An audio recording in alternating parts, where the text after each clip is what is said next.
Innal hamdalillah nahmaduhu wa nasta'inuhu wa nastaghfiruh wa na'udzu billahi min sururi anfusina wa min sayyiati a'malina may yahdihillahu fahuwal muhtadi wa man yudlilhu falan tajida lahu waliya mursyida.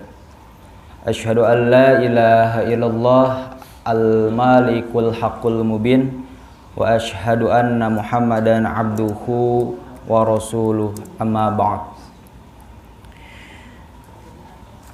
Ihwatu iman, Bapak, sinarang Ibu, bahasa Indonesianya punya Wias.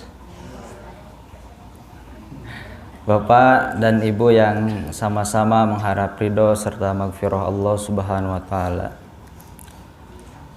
Alhamdulillah pada kesempatan hari ini di Ramadan keberapa ini? Hari ke-27 ya. Hari 27 untuk ibu-ibu mungkin sudah mulai sibuk atau disibukkan dengan ritual kebiasaan menjelang Idul Fitri begitu. Dan juga untuk kita semuanya yang hari ini sedang melaksanakan itikaf, insyaallah H-3 ya. Sebentar lagi selesai. Mudah-mudahan ada bekas, ada kebiasaan baru yang kemudian bisa diaplikasikan dalam kehidupan sehari-hari. Nah, pada kesempatan kali ini sebetulnya ada jadwal rutin kan ya Bu, Pak. Cuman berhubung mungkin Ustadz yang seharusnya mengisi lagi ada keperluan sehingga oleh saya diisi waktunya dimanfaatkan supaya thalabul ilmi ini tetap bisa terus diistimrorkan atau diberjalankan tanpa ada jeda. Kade tong eureun ketika taya ustad teh kitu ngaji teh eureun. Mudah-mudahan teu sapertos kitu. Insyaallah ya kadar-kadar di Kujangsari mudah-mudahan jadi penerus-penerus anu bakal ngalajengkeun dakwah risalah Rasulullah sallallahu alaihi wasallam anu sesuai Quran jeung sunnah di ieu patempatan. Kusim goreng ka tingali beberapa hampir sadana mungkin. Insyaallah mudah-mudahan potensi-potensina tos aya kitu, Pak Bu. Aya Sadriki calonan Julfikar, Sajidan, sareng sanesna oge. Sadrian aya. Insyaallah potensi-potensi tina kan di deta Bu belajar khitobah, belajar ceramah. Alhamdulillah gitu.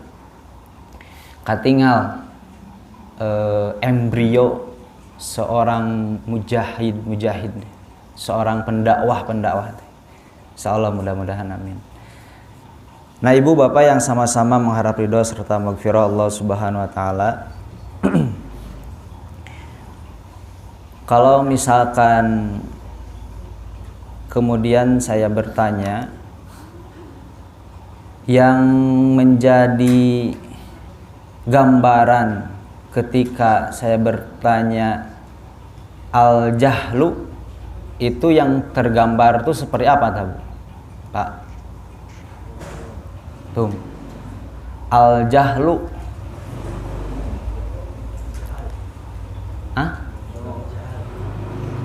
kebodohan ya.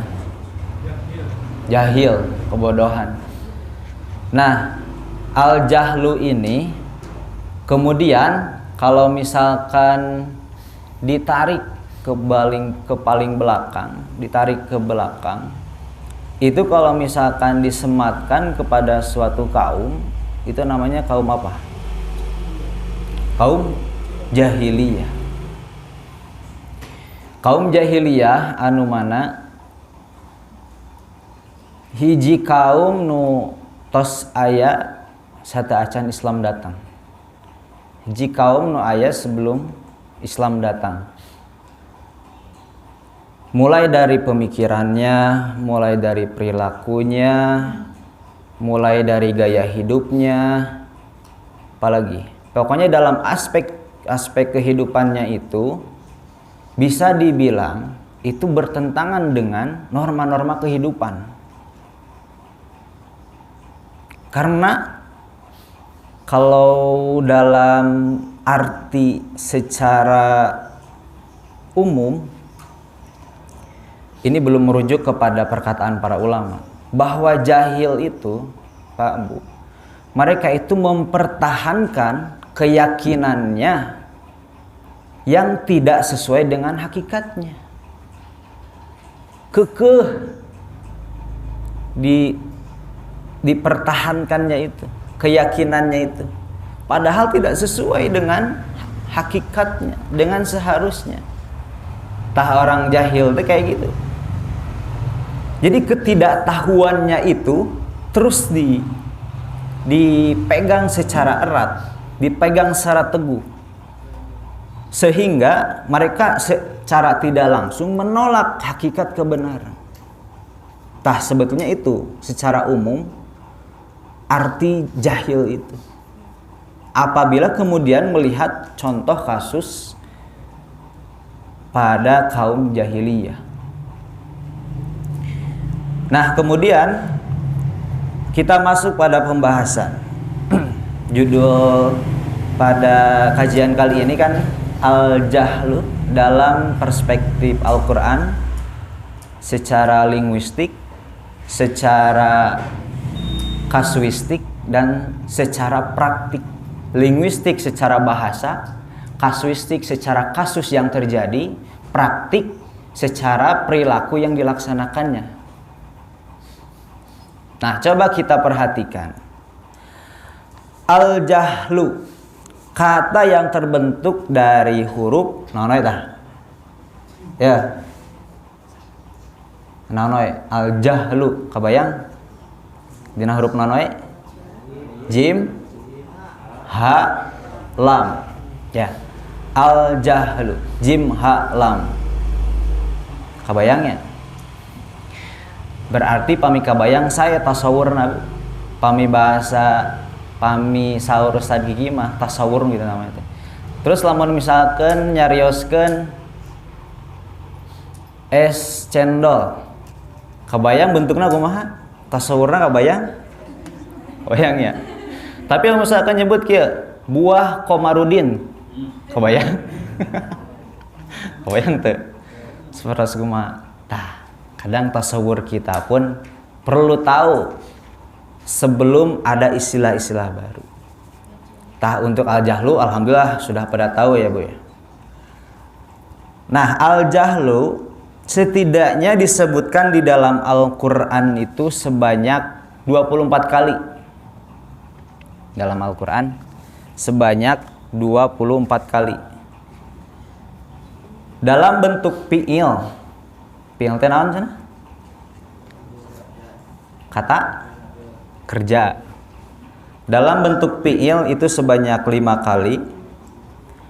Dan dengan bentuk isim wasifat sebanyak 19 kali. Jadi seberapa jumlahnya? 5 tambah 19?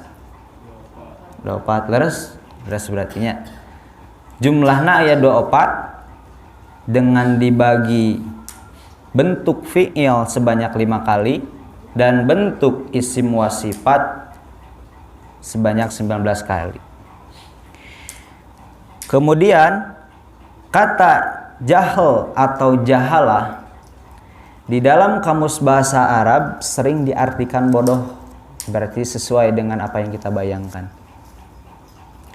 Dalam kamus beda nih, dalam kamus KBBI, Kamus Besar Bahasa Indonesia, arti bodoh itu memiliki 3 makna. Pertama, tidak lekas mengerti.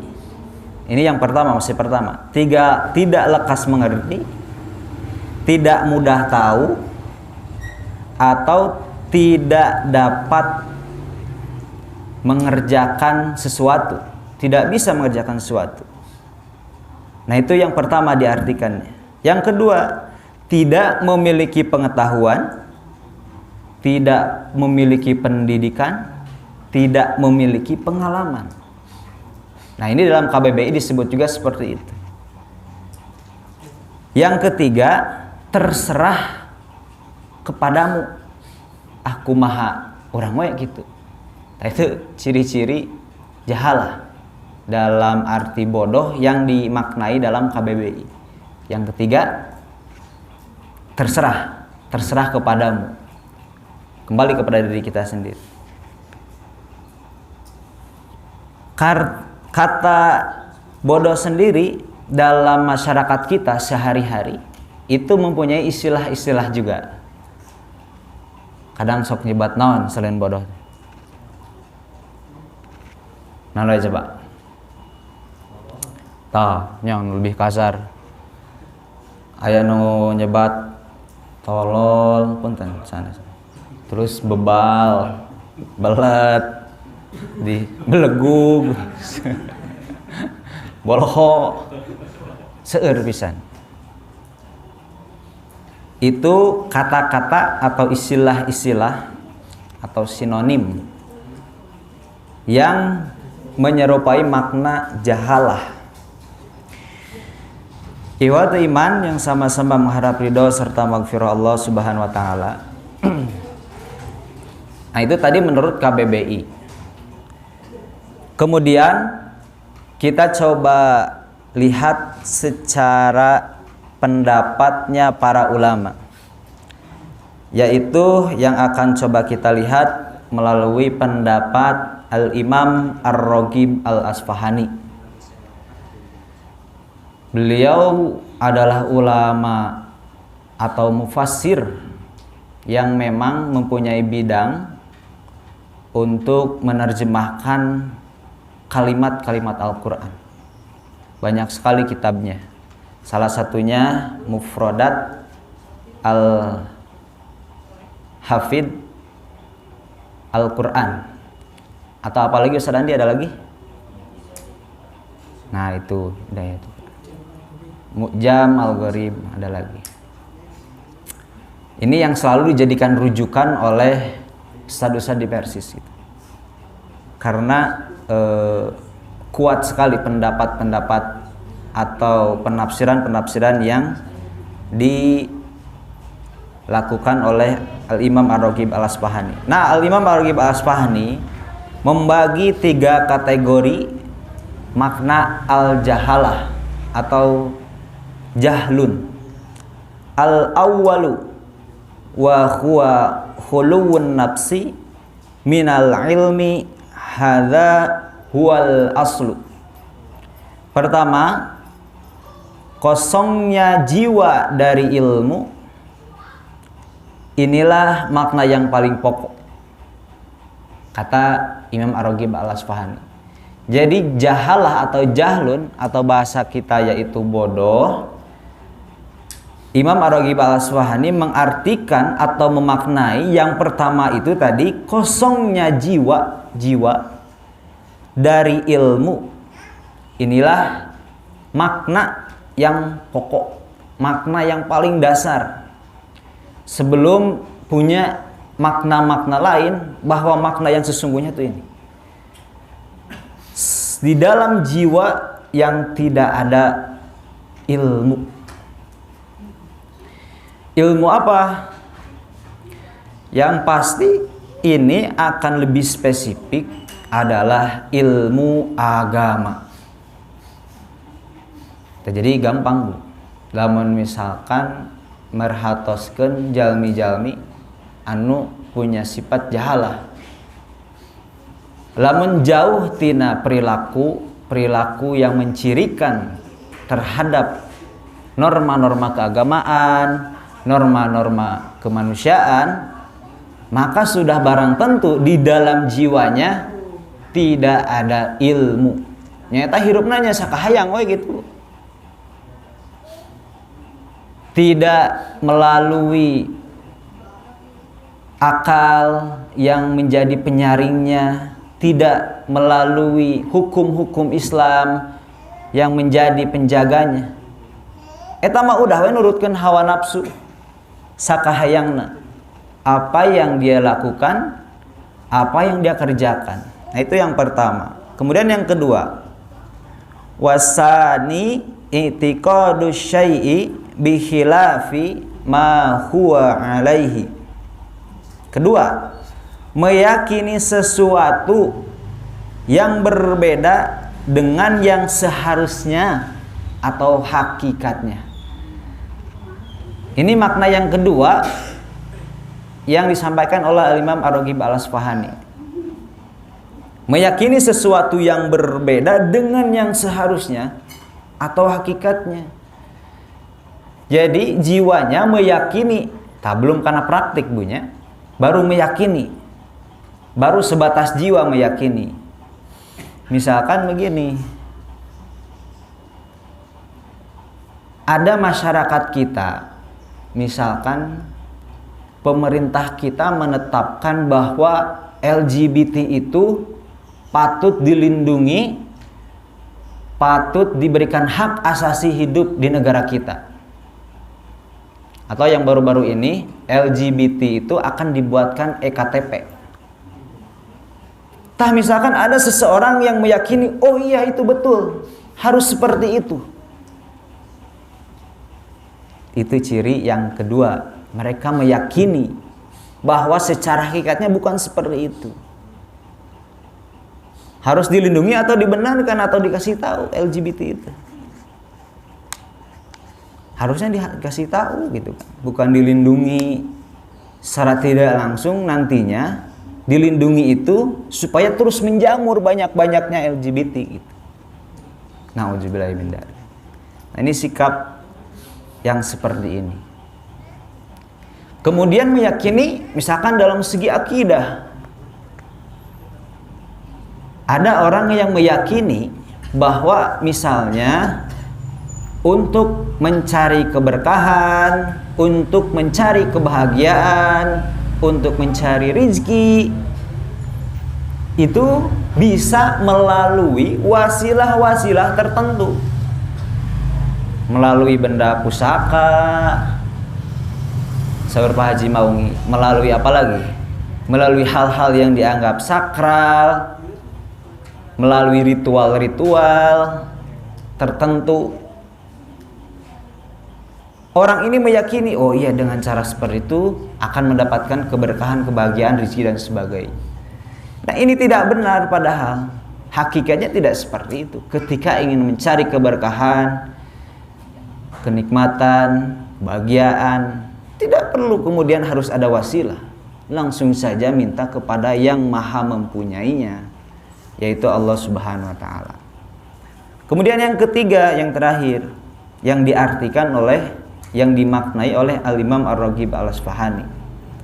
Wasalisu fi'lu syai'i bi khilafi ma haqqahu ay yaf'ala sawa'un i'tiqada fihi i'tiqadan sahihan au fasidan. Melakukan sesuatu yang berbeda dengan sesuatu yang seharusnya dia lakukan. Baik dia meyakini sesuatu itu dengan keyakinan yang benar atau yang salah. Nah, ini mah dibarengi dengan perilakunya, dengan tindakannya. Udah meyakini di dalam hatinya, di dalam jiwanya. Kemudian barining dilakukan gitu. Kalau misalkan ngambil contoh yang kedua tadi, misalkan ketika mencari berkah atau ngalap berkah, dia meyakini harus melalui sesuatu, kemudian sambil dilakukan. Tekenging teh seperti itu teh. Atau di sini digambarkan oleh Allah Subhanahu wa taala di dalam Quran surat Al-Baqarah ayat 67. Allah Subhanahu wa taala berfirman, dan ingatlah ketika Musa berkata kepada kaumnya, sesungguhnya Allah menyuruh kamu menyembelih seekor sapi betina. Mereka berkata, apakah kamu hendak menjadikan kami buah ejekan? Gitu cek Bani Israel. Musa menjawab, aku berlindung kepada Allah agar tidak menjadi salah seorang dari orang-orang yang jahil. Nah, kaum Bani Israel tidak mau melakukan apa yang kemudian disampaikan oleh Nabi Musa atau seruan dari Nabi Musa. Nabi Musa menyuruh agar menyembelih seekor sapi betina. Tapi di cerita lain, kemudian Bani Israel ini malah meminta sapi betina yang aneh-aneh lagi. Dari bentuknya, dari warnanya. Akhirnya dia melakukan hal-hal yang memang itu tidak sesuai dengan seharusnya. Yang gitu teh ari Bani Israel mah sifat natenya, sifat kaum Bani Israel mah lobananya tapi tara dikerjakan gitu. Atau kadang pertanyaan-pertanyaan natenya sengaja menanyakan yang susah. Ketika diberikan jawaban, Bani Israel mah mau ngalakukan gitu. Talamun loba tatanya jika kaum Bani Israel. Lamun tatanyana nu teu jelas gitu.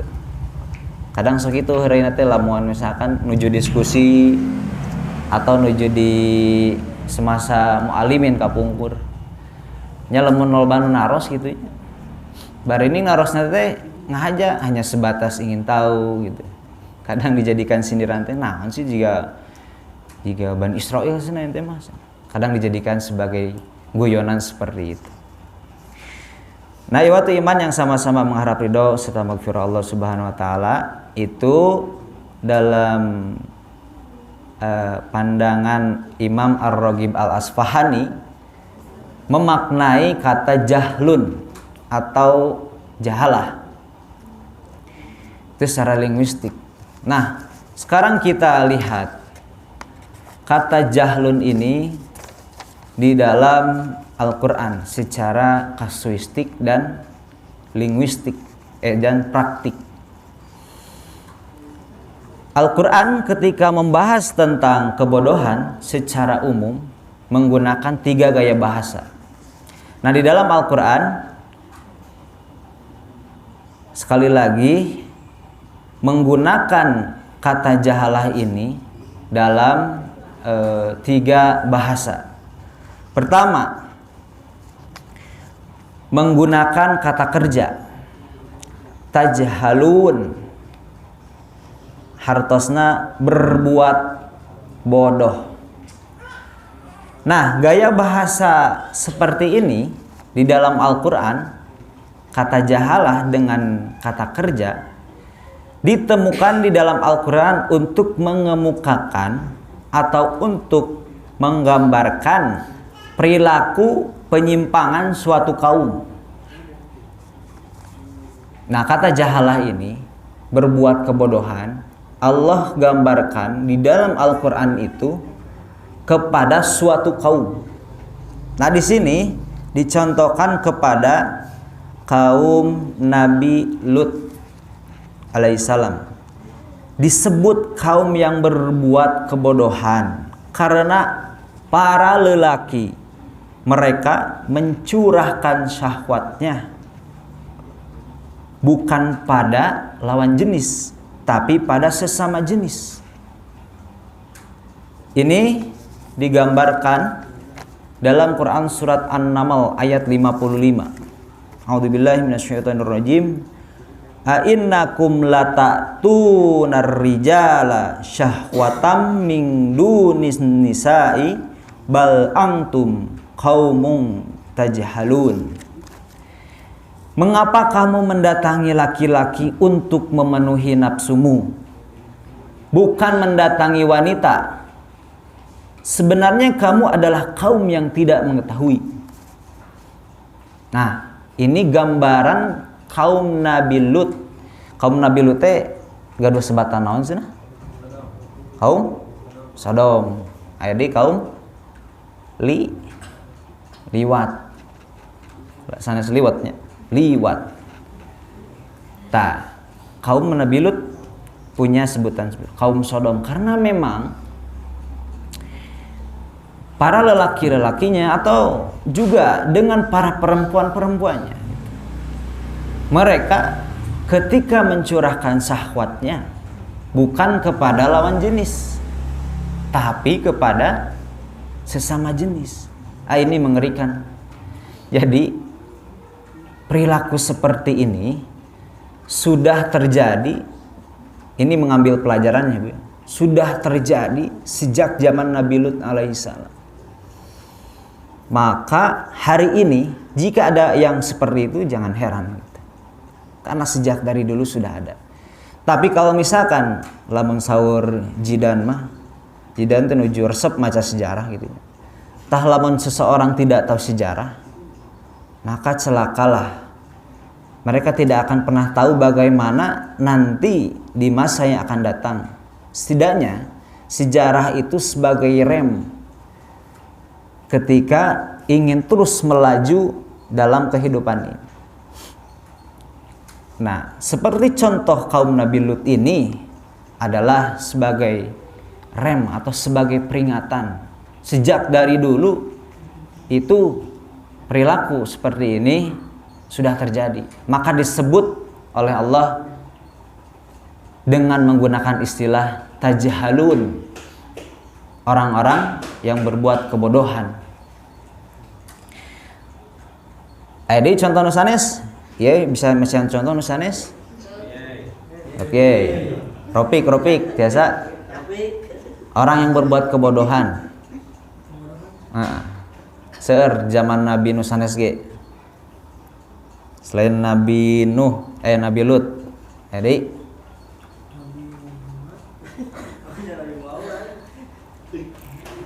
coba yo.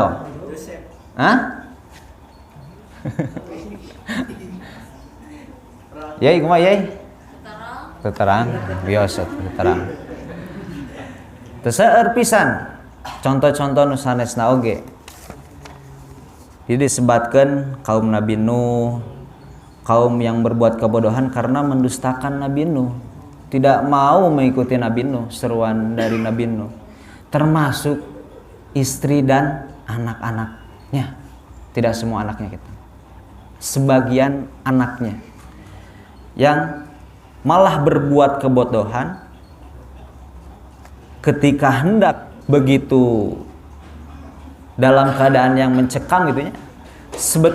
Sebetulnya fitrah manusia ketika dalam keadaan yang mencekam pasti ingat kepada yang bisa menolongnya. Karakter atau sifat manusia itu seharusnya begitu. Tapi tidak dengan istri Nabi Nuh dan anak Nabi Nuh. Siapa sana? Anak Nabi Nuh itu yang itu. Ya saya. Anu baong.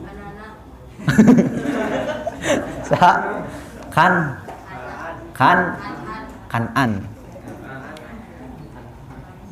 Nah, dalam keadaan mencekam, bukannya sadar, tapi malah semakin menantang gitu. Malah kabur. Kan dalihnya seperti itu. Saya akan kabur ke tempat yang lebih tinggi yang bisa menyelamatkan saya. Padahal pada waktu itu tidak ada yang bisa menyelamatkan seluruh umat Nabi Nuh kecuali yang ikut dalam bahteranya Nabi Nuh alaihissalam. Makanya Nabi Nuh itu disebut juga sebagai istilah bahasa Arabnya apa ya? Disebut juga bapak yang kedua. Kenapa? Karena pada waktu itu umat manusia semuanya di bumi hanguskan kecuali mereka yang ikut dalam bahteranya Nabi Nuh. Teka bayangnya itu. Berbuat kebodohan seperti itu. Nah, masih banyak lagi contoh-contoh. Apalagi kalau misalkan kita tarik contoh zaman sekarang. Ada tidak? Contohnya, kasusnya Yeay. Aya mun zaman ayeuna contohnya nu berbuat kebodohan aya. Teu aya. Ayanya Oke, itu yang pertama, Bu, Pak. Dalam bentuk kata kerja, tajhalun, yaitu kalimat jahalah atau jahlun. Kemudian yang kedua, menggunakan isim fa'il, jahil, bentuk nate, pelaku kebodohan atau orang yang bodoh. Hampir sama. Pelaku kebodohan atau orang bodoh dalam bentuk isim fa'il. Nah, ini Allah gambarkan dalam Quran surat Al-Ahzab ayat 72. Inna aradnal amanata 'alas samawati wal ard wal jibali fa abaina ayyahmilnaha wa ashfaqna minha wa hamalahal insanu innahu kana doluman jahulan. Nah, ini kalimat jahulan, jahil. Allah gambarkan di dalam ayat ini tentang seseorang yang mengabaikan sebuah amanat. Artinya begini, sesungguhnya kami telah mengemukakan amanat kepada langit, bumi, dan gunung-gunung. Maka semuanya enggan untuk memikul amanat itu dan mereka khawatir akan mengkhianatinya. Dan dipikulah amanat itu oleh manusia. Sesungguhnya manusia itu amat zalim dan amat bodoh. Jadi ketika Allah menawarkan sebuah amanat, tentang amanat yang begitu besar untuk mengelola, mengatur, mengembangbiakan, memperindah dunia ini atau bumi ini, maksudnya tidak ada yang mampu, tidak ada yang berani mengambil amanat itu karena takut berkhianat, takut tidak amanah. Maka dipikullah amanat itu oleh manusia. Jadi manusia nu berani kemudian mengambil amanat itu. Nah, ini di akhir kalimatnya, sesungguhnya manusia itu amat zalim dan amat bodoh. Nah, ini bisa jadi isyarat karakter terhadap seorang manusia, bahwa seorang manusia itu amat zalim dan amat bodoh. Kita bandingkan lagi dengan Quran surat Al-Baqarah ayat 30 ya. Rian, yang menerangkan tentang penciptaan manusia. Itu ayat berapa? Itu yang kemarin dijadikan khutbah kultum Ojul Fikar. Surat Al-Baqarah ayat seberapa? 30. Iya. Jadi di sana Allah mengumpulkan, sedang berkumpul, akan menunjuk seseorang yang akan menjadi wali Allah di muka bumi ini. Di sana ada malaikat, ada jin atau iblis. Nah, di sana kemudian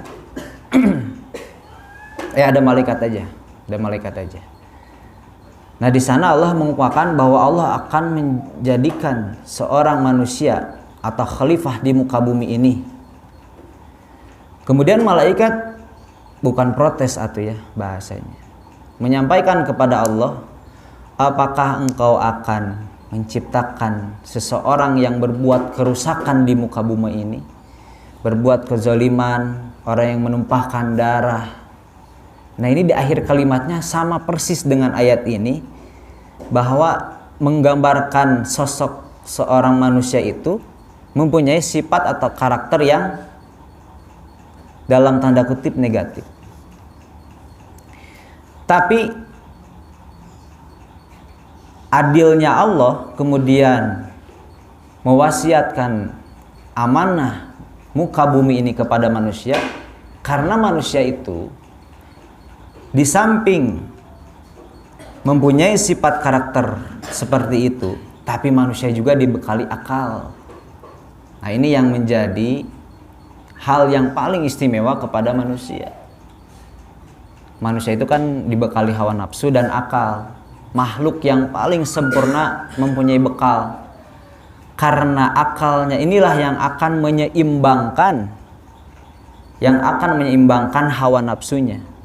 Kebayang Pak Bu, lamun misalkan alam dunia ini diurus, dikembangbiakan atau diatur oleh malaikat atau iblis, bakal kumaha coba? Kalau misalkan oleh malaikat, sepertinya dunia ini tidak akan berkembang pesat seperti ini. Kehidupan tidak ada yang mewah, kehidupan tidak ada yang indah. Kenapa? Seorang malaikat itu tidak butuh kehidupan seperti kita seperti ini. Mereka tabiatnya kemudian hanya untuk beribadah kepada Allah. Itu kalau misalkan oleh malaikat. Kemudian yang kedua, bagaimana kalau dunia ini diatur oleh iblis? Iblis yang hanya memperuntukkan hawa nafsunya saja. Hawa nafsu yang lebih condong kepada keburukan. Kabayang kecipta ieu kumaha alam dunia. Lamun misalkan diurus ku iblis. Wah, mual sedamai hari ini mungkin. Pasti sehari-harinya penuh dengan ketidaktentraman, penuh dengan kebisingan, penuh dengan kezaliman, penuh dengan ketidakadilan. Makanya Allah adil dengan manusia. Tapi nyatanya ini menjadi peringatan dalam ayat ini, Quran surat Al-Ahzab ataupun tadi Al-Baqarah, bahwa ada karakter di dalam diri manusia. Karakter ini apabila tidak diimbangi dengan iman, maka karakter ini akan mendominasi. Maka jangan heran apabila di alam dunia ini banyak kerusakan, banyak kezaliman, banyak ketidakadilan, karena hanya memperuntukkan hawa nafsu.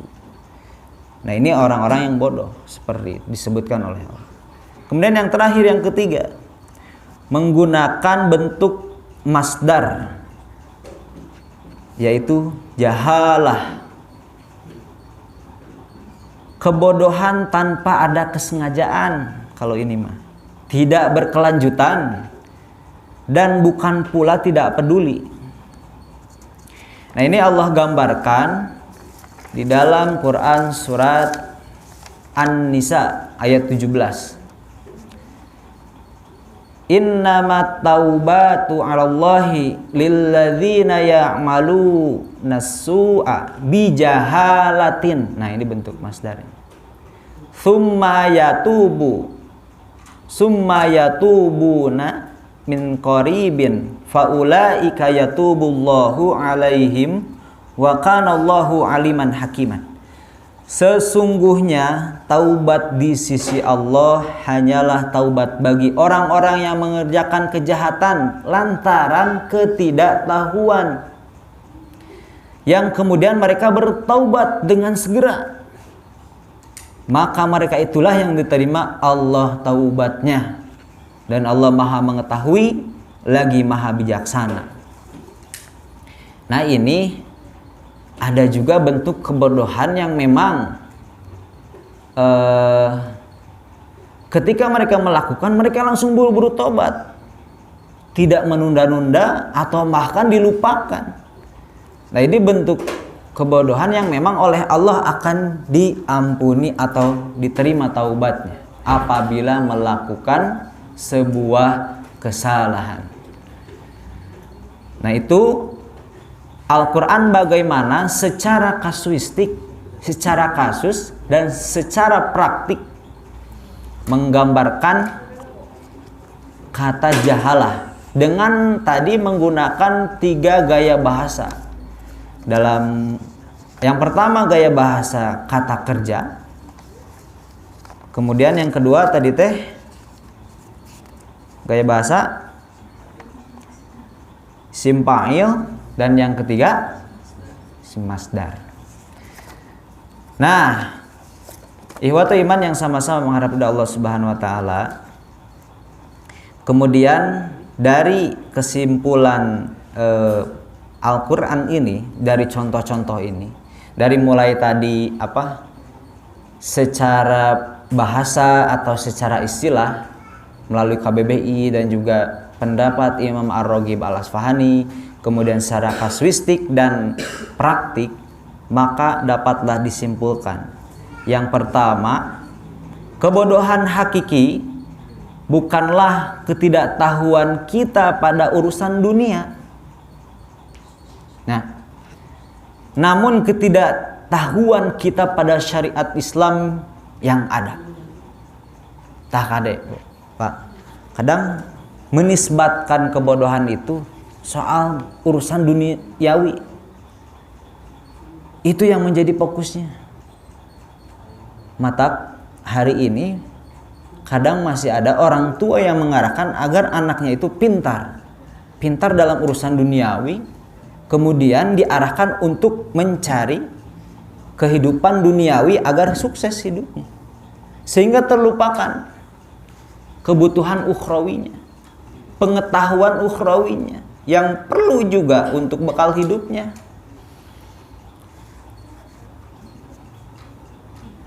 Perkataan siapa, saya lupa lagi.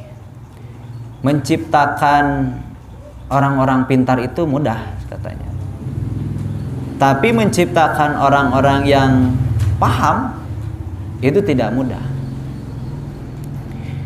Dan mengerikannya, terciptanya banyaknya kezaliman, banyaknya koruptor, banyaknya ketidakadilan itu dari orang-orang yang pintar, yang hanya mengungkung atau mentuhankan atau mengagungkan keilmuan duniawi saja, sehingga melupakan keilmuan keagamaan. Nah, menurut perspektif atau pendapat Al-Quran itu, yang pintar, yang bodoh itu bukanlah orang yang tidak mengetahui soal duniawi, tapi orang yang tidak mengetahui tentang syariat Islam. Kemudian yang kedua, kebodohan hakiki akan menyebabkan terjadinya berbagai perilaku menyimpang yang akan merusak akidah, amaliyah, dan akhlak seseorang. Ini kesimpulan kedua. Dari kebodohan itu bisa merusak akidah, amaliyah, dan akhlak seseorang. Karena ketidaktahuan, akhirnya kadang terjadi kasus yang mudah sekali untuk digoda. Banyak saudara-saudara kita yang mereka digoda, diiming-iming oleh sesuatu yang hanya sifatnya sesaat karena kebutuhan itu, sehingga menggadaikan akidahnya. Maraknya gerakan kristenisasi, banyaknya gerakan-gerakan Syiah, mereka yang kemudian menjadi sasarannya adalah yang lemah akidahnya. Mereka lah yang kemudian disasar oleh kaum-kaum Nasrani, kaum-kaum Syiah gitu. Nah, karena ketidaktahuannya, akhirnya rela kemudian menggadaikan akidahnya, kemudian merusak amal-amal yang seharusnya. Misalkan dalam ibadah ya, dalam ibadah misalkan amal-amalnya itu mereka beramal harus sesuai dengan patokan-patokan atau hukum-hukum atau dalil-dalil yang ada di dalam Al-Quran dan As-Sunnah. Percuma ayana misalkan membuat amalan-amalan yang begitu banyak, yang begitu sering, yang begitu berlebihan, tapi tanpa adanya keilmuan yang menjadi landasan amalnya itu, ya percuma. Bahkan itu hanya akan disebut merusak amalia saja, atau dirubah amal-amal ibadahnya itu dirubah, ditambahkan atau bahkan dikurangi. Nah, jangan seperti itu. Itulah kesimpulan bagaimana jahlun dalam perspektif Al-Quran. Terakhir ya Mas, terakhir. Jahil dalam atau menurut pendapat para ulama bahasa ya, membagi jahil itu menjadi dua bagian. Ada jahil basit, ada jahil murokab. Jahil basit yaitu tidak adanya ilmu tentang sesuatu. Itu yang pertama. Dikategorikan dua bahasa jahil itu. Ada jahil basit, ada jahil murokab. Kalau jahil basit yaitu tidak adanya ilmu tentang sesuatu. Yang kedua, jahil murokab, yaitu meyakini sesuatu yang tidak sesuai dengan hakikatnya. Nah, ini pembagian secara bahasa oleh para ulama bahasa tentang arti jahil atau jahalah atau jahlun, yaitu dua, basit dan murokab. Ikhwatu iman yang sama-sama mengharap ridha Allah Subhanahu wa taala. Jadi inilah yang menjadi perhatian kita. Kata atau istilah jahil ini atau jahlun ini sering kita dengar, sering kita temui bahkan dalam kehidupan sehari-hari dalam bentuk perilaku. Tapi barangkali mudah-mudahan kita jangan sampai